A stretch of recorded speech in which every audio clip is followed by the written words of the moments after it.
പ്രിയരെ, കുർബാന വിഷയത്തിൽ ചില കോടതികളിലെങ്കിലും കേസുകൾ അതിൻ്റെ മെറിറ്റിലേക്ക് കടന്നിരിക്കുകയാണ്. കേസുകൾ അതിൻ്റെ മെറിറ്റിലേക്ക് കടന്നാൽ അതിനിർണായകമായ ചില ഇടപെടലുകൾ ഉണ്ടാകും എന്ന് അൽമായ മുന്നേറ്റം ഈ കേസുകളുടെ തുടക്കം മുതൽ പറഞ്ഞുകൊണ്ടിരിക്കുന്നതാണ്. ഇന്ന് അത് സംഭവിച്ചിരിക്കുന്നു. ഈ കഴിഞ്ഞ ദിവസം പെരുമ്പാവൂർ മുൻസിഫ് കോടതിയിൽ നിന്ന് ഇറങ്ങിയ ഉത്തരവ് അത് വ്യക്തമാക്കുന്നതാണ്. കിഴക്കമ്പലം ഫൊറോന വികാരിയായ ഫാദർ ഫ്രാൻസിസ് അരീക്കൽ പെരുമ്പാവൂർ കോടതിയിൽ സമർപ്പിച്ച ഒരു ഇടക്കാല അപേക്ഷയിന്മേൽ മുഴുവൻ ആളുകളുടെയും വാദം കേട്ടതിന് ശേഷമാണ് പെരുമ്പാവൂർ കോടതി ഉത്തരവിറക്കിയിരിക്കുന്നത്.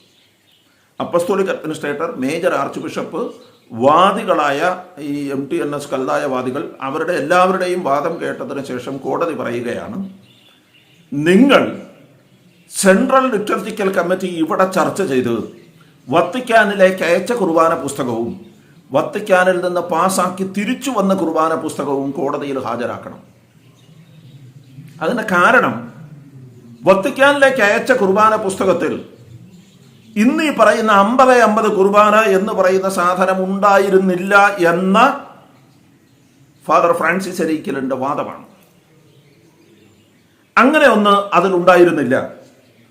അങ്ങനെയെങ്കിൽ കോടതിയിൽ സമർപ്പിച്ച സ്യൂട്ട് ഡോക്യുമെന്റ് നമ്പർ 1 കുർബാന തക്സ അത് ടാമ്പേഡാണ്, അത് വെട്ടിത്തിരുത്തലുകളും കൂട്ടിച്ചേർക്കലുകളും നടത്തിയതാണ്, അത് കള്ളമായി ഉണ്ടാക്കിയതാണ് എന്നാണ് ഫാദർ ഫ്രാൻസിസ് അരീക്കലിന്റെ വാദം.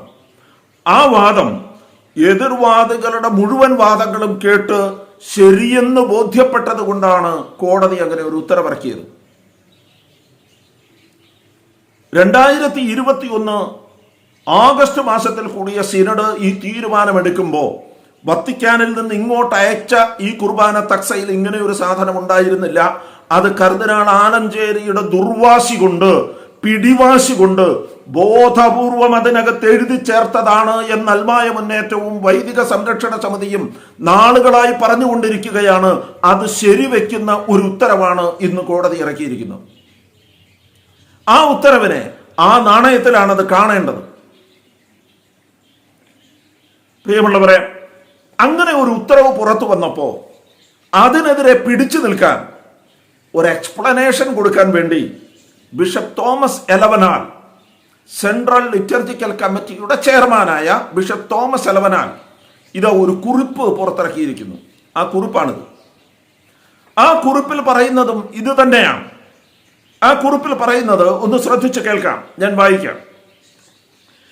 As per the taxa of 1986 and 1989, the rubrics presuppose that the celebrant faces the altar during the celebration of Kurbana. 1986-ലെയും 1989-ലെയും കുർബാന തക്സയിൽ റൂബ്രിക്സ് പ്രീസപ്പോസസ് മുൻവിധിയോടുകൂടി കാണുകയാണ്. വൈദികൻ അൾത്താരയിലേക്ക് നോക്കിയാണ് നിൽക്കുന്നതെന്ന മുൻവിധിയോടുകൂടിയാണ് അത്രേ കാണുന്നത്, അല്ലാതെ അതിനകത്ത് എഴുതി വെച്ചിട്ടില്ല എന്നർത്ഥം. മനസ്സിലായല്ലോ? മുൻവിധിയോടുകൂടിയാണ് കാണുന്നത്. എന്നിട്ട് അടുത്ത വാചകത്തിൽ പറയുകയാണ്, it is specifically mentioned that the celebrant turns to the community at the prayer request and at the greeting of peace be with you, and again celebrant turns to altar.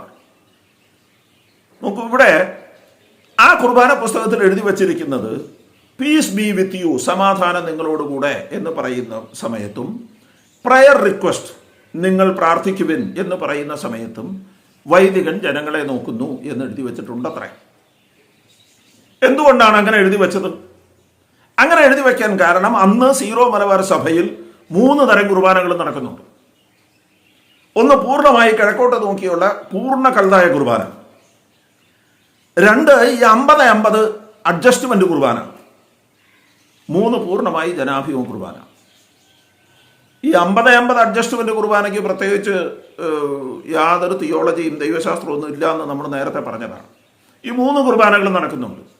അപ്പൊ കുർബാന എങ്ങനെ ചൊല്ലിയാലും സമാധാനം നിങ്ങളോടുകൂടെ എന്ന് ആശംസിക്കുന്ന സമയത്ത് വൈദികൻ ജനങ്ങളെ നോക്കണം. കുർബാന എങ്ങനെ ചൊല്ലിയാലും നിങ്ങൾ പ്രാർത്ഥിക്കുവിൻ എന്ന് പറയുന്ന സമയത്ത് വൈദികൻ ജനങ്ങളെ നോക്കണം എന്ന് മാത്രമാണ് അതിനകത്ത് എഴുതിയിരുന്നത്. അതാണ് ബിഷപ്പ് തോമസ് എലവനാൽ ഇപ്പോൾ എക്സ്പ്ലെയിൻ ചെയ്യുന്നത്.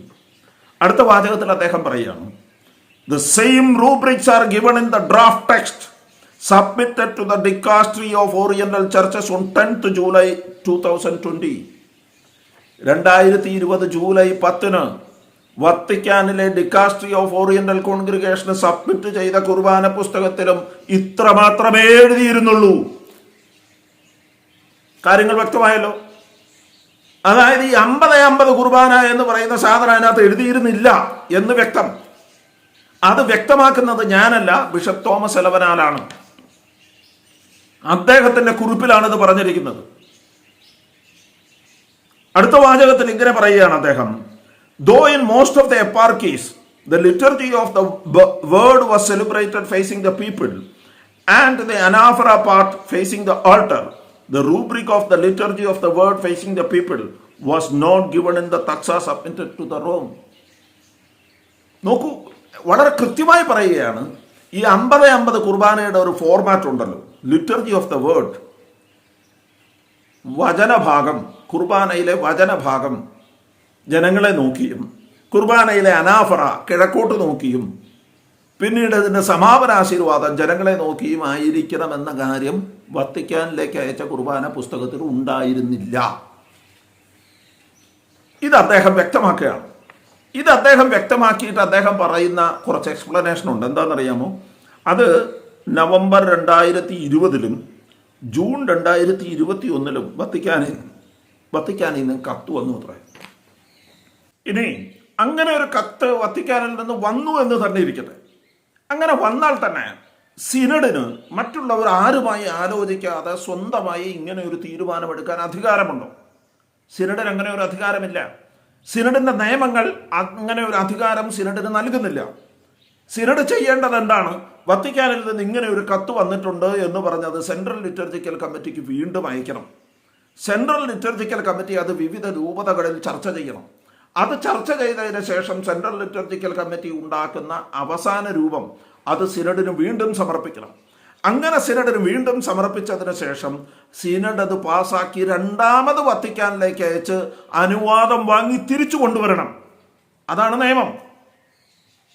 അല്ലാതെ കർദിനാൾ ആലഞ്ചേരിക്ക് ഒരു ദിവസം പെട്ടെന്ന് ഒരു സുപ്രഭാതത്തിൽ ഒരു വിളിയുണ്ടായി, ഒരു ഓൺലൈൻ സിനഡിൽ കയറി 50-50 കുർബാന തീരുമാനിക്കാം, അങ്ങനെ സീറോ മലബാർ സഭയിൽ ആകെ അസ്വസ്ഥതയുണ്ടാക്കാം എന്ന് കർദിനാൾ ആലഞ്ചേരിക്ക് തോന്നിയാൽ അങ്ങനെ ചെയ്യാൻ സീറോ മലബാർ സഭ എന്ന് പറയുന്നത് കർദിനാൾ ആലഞ്ചേരിയുടെ തറവാട്ട് സ്വത്തല്ലായിരുന്നു.